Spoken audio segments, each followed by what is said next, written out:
good. Come a little passenger if you can. Oh, coming down.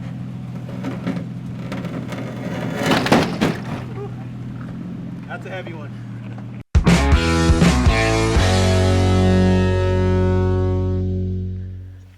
What's going on, everyone? Welcome back to the channel. If you're new here, my name is Talon and I make new videos every single week. So if you like what you see here, then consider clicking subscribe. I'm currently with a group of people on a 5-day overland expedition through the Bear Ears National Monument in southern Utah. Crew of creators, media, and a few different brands thrown into the mix as well. This is the first ever Overland Invitational, a trip designed by Differential Communications, or DIFCOM for short. And we're out here to capture content, build community, and most importantly, highlight why protecting public lands matters. So we're really out here to just share an outdoor experience together, tell stories from the trails, but again, most importantly, talk about these public lands and why they matter, because a lot of them, especially in this specific area, are kind of violently under attack for the past year in particular, but this has been going on for a very long time. So we're going to definitely highlight a lot of what makes this area special and talk a little bit about what you guys can do and what I've been doing, what all of us have been doing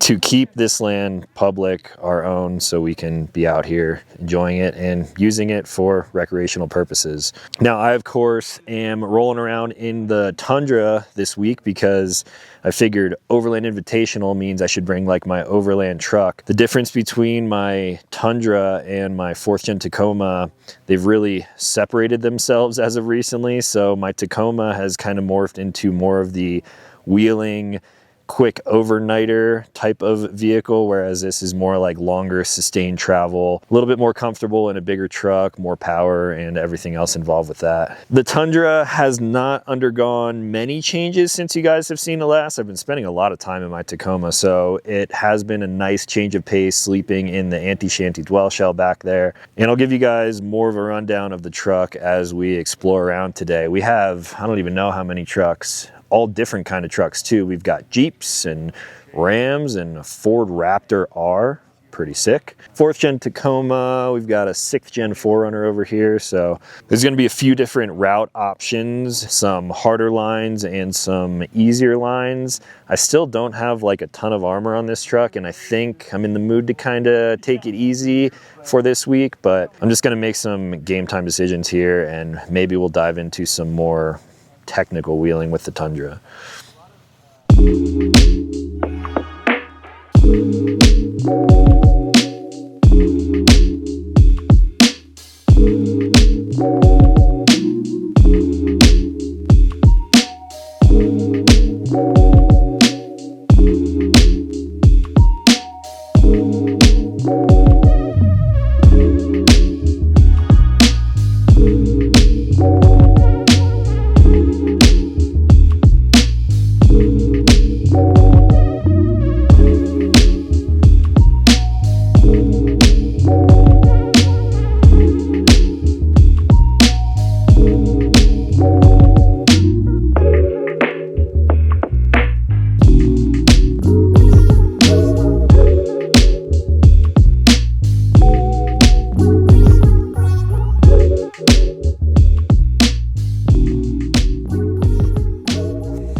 All right, it is a little bit after noon, and we just had a quick break for lunch, and now this is where the big group is gonna split off into 2 groups. We have a easier, more mellow line, and then we have a harder route off to our right here, and I think you guys would prefer if I try the harder route, even though I don't have sliders and skids on this truck. I think we will be okay, just because 37s, and it gives me ground clearance, kinda.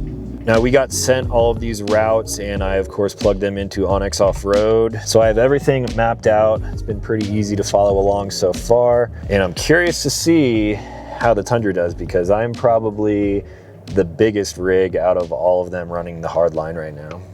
I stand corrected. The Ford Raptor R is with us now. So if he can make it, I can definitely make it.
about 3/4 of the way done with the hard section of this trail, and this is where it starts to get much harder, I think. But we came across some old civilization here, some crazy cliff dwellings. I've seen a lot throughout Utah and New Mexico and stuff, but this one looks pretty unique. Are these our accommodations for tonight? Yeah, this is where we're staying. You're out around the corner there. Nice, I get the view. Yeah. Penthouse. Hell yeah. Pretty cool views up here for whomever used to live here.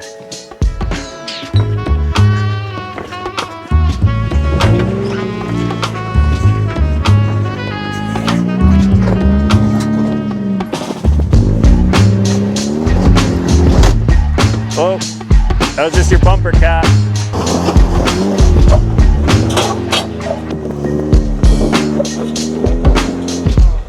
Come a little bit, passenger.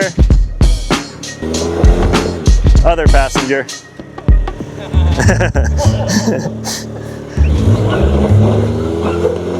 Yeah. Yep, more passenger. There you go. Your rear is gonna come down. And now you can start going a little driver. More driver, more driver. Yep, your front will be through then. How am I gonna drive my truck through this? All right, we're at a little bit of a crux here. Not sure how the rest of us are gonna make it through. Line of trucks coming in over here, this trail splits. It's easier to come on the high side, a little more technical down low. If you take the easier route here, you can get up to this point, which looks fine. If you take the harder route, you get up to this point, which is where the tables kind of turn. Once we make it up to this point here, there's this kind of V-notch that runs down through, and it's super tight here. The Tundra has a horrible turning radius, so it would be easier to get to the point where the Gladiator is, but then navigating to turn and go down here will be tricky. It will also be hard to come up this too. What Patrick's doing here is coming around this to kind of recenter and then come down. We'll figure it out. Straighten it up a little, straight. There you go, man. Yep, that's good. More passenger.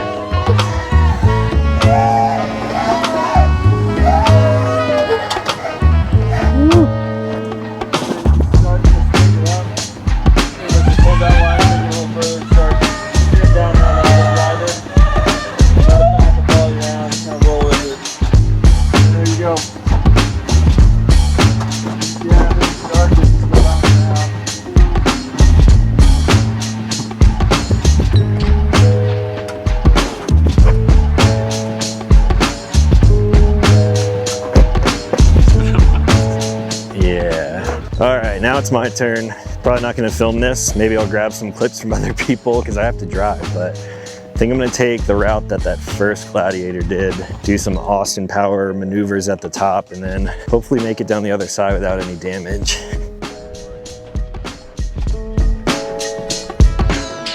Hey, go a little hard driver. Hard driver. There's a rock right there. Okay. We'll do that. We'll do that. There we go.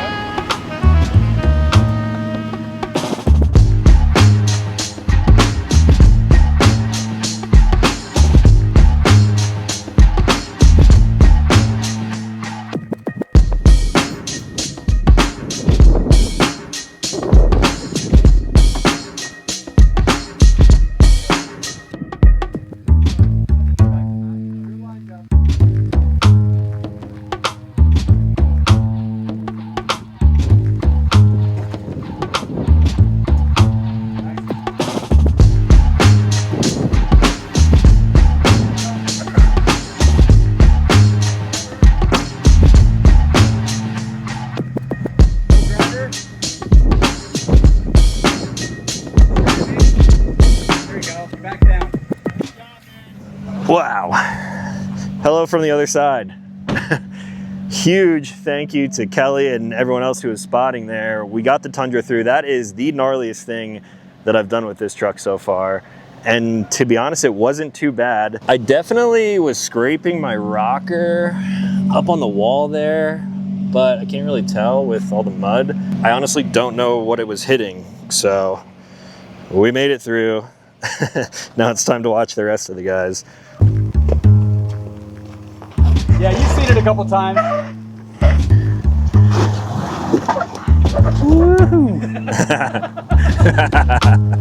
Was that 2-foot driving, gas, and brake? It's really hard to tell the size of this thing, but that is a Ford Raptor R sitting on top of it now.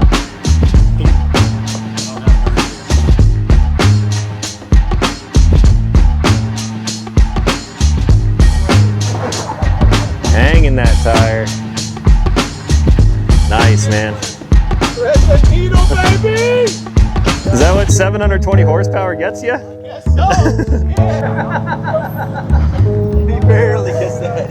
It's a rental. Yeah, exactly. Oh, watch the exhaust pipe. Oh.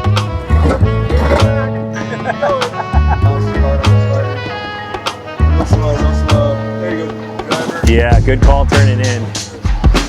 Jeez, slow, slow, slow. Wow, Jimmy.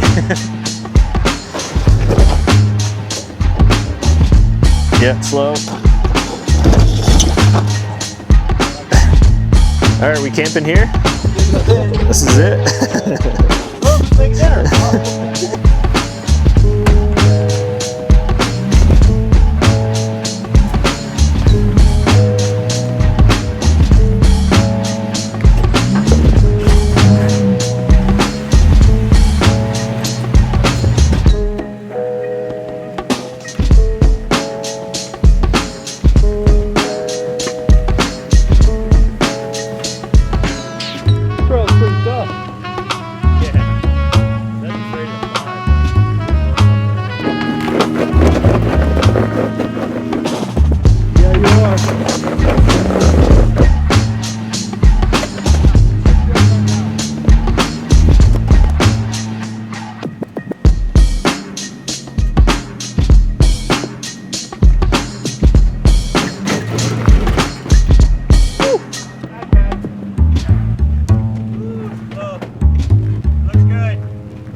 Wow. We've made it out, and I apologize because I'm not sure what kind of footage I have of me taking the Tundra through it, unless I can steal some footage from other people who were filming, but that required a lot of attention on driving. There were very dangerous sections on that, like one section, hopefully I had a video of it, where you had to literally scrape your tires on a wall, otherwise you're gonna fall off like a 15-20 foot drop.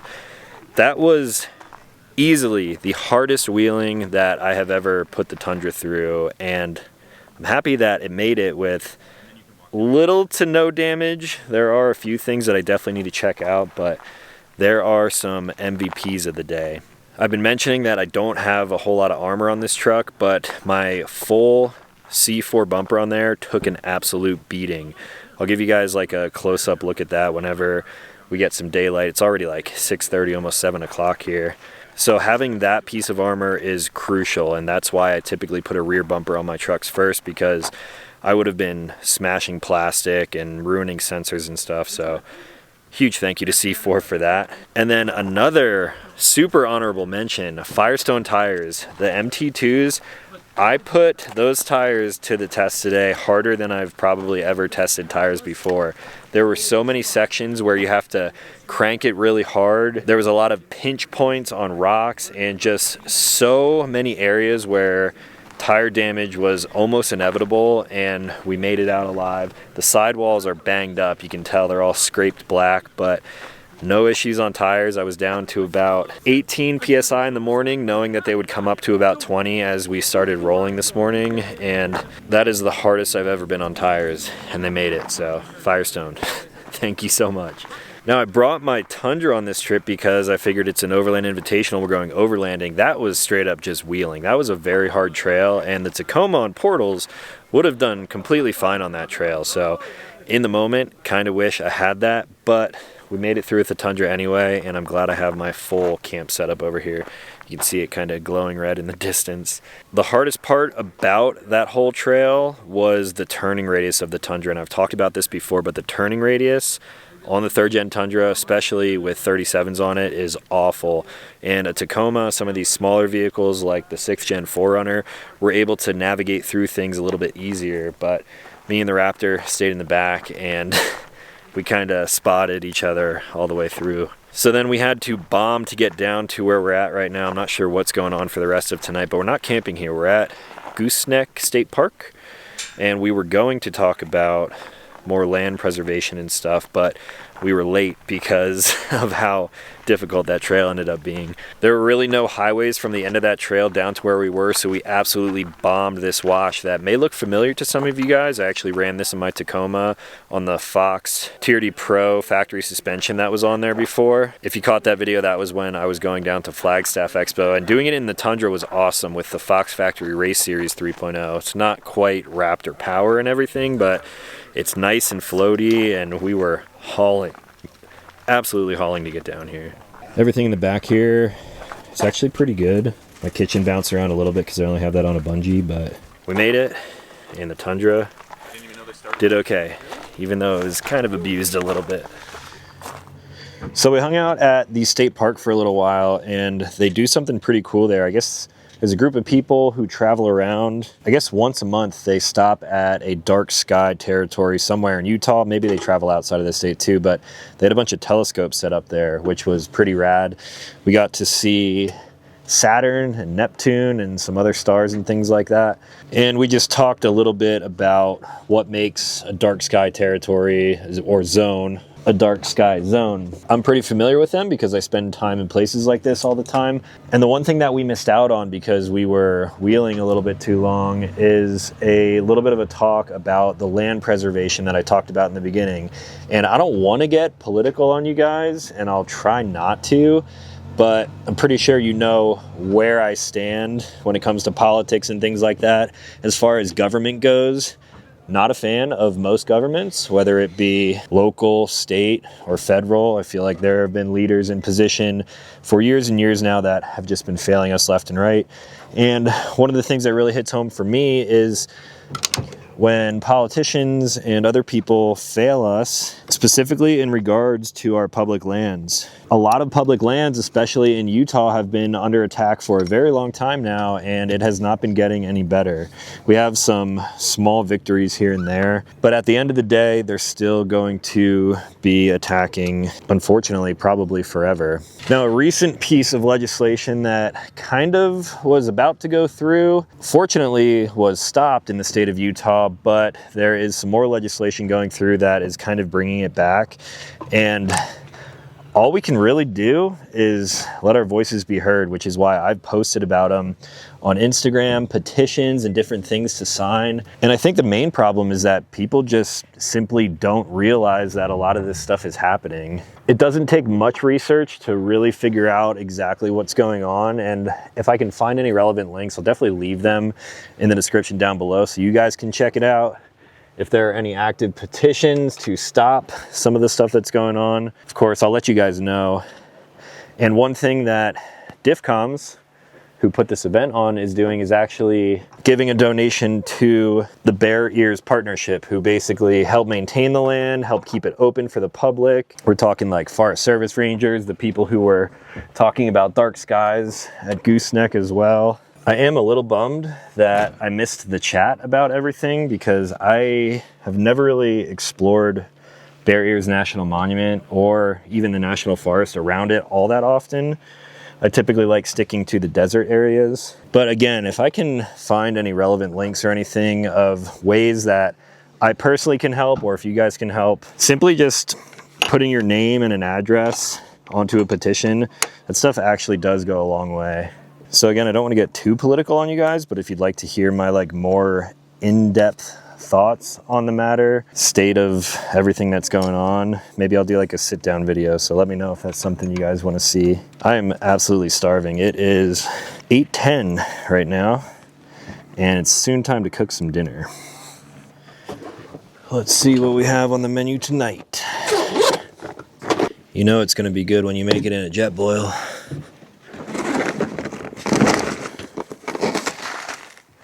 Sweet pork and rice, American buffalo goulash, chicken teriyaki rice. I'm leaning towards chicken teriyaki rice. Got the old jet boil flash here. I don't think I've really shown you guys much about these before, but keep the gas in the burner, everything right inside, which is nice. Just snap that sucker into place. Let's see, how much water do we need? 1 1/3 cup. Perks of the Radica right here. Probably have air in my water lines, but not too bad. I don't have to slide the whole kitchen out, which is nice if you just want to like fill up a water bottle or grab some water to boil. It's got the Dometic faucet right there, and I've got the 2-gallon Rotopack on the back. Kill that.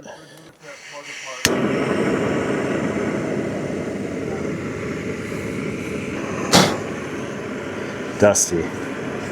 Everything is dusty. And we're boiling quick.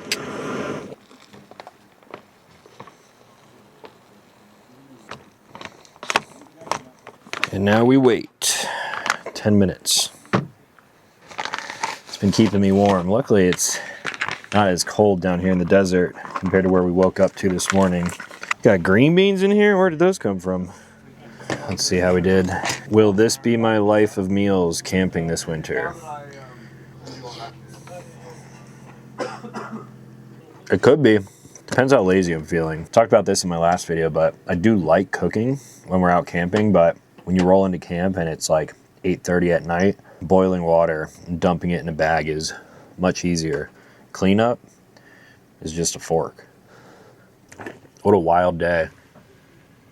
There's no shot the footage came through to really like show how that was, but maybe I'll leave this one pinned on Onyx and come back and revisit in the Tacoma, because I feel like that would be a pretty interesting video.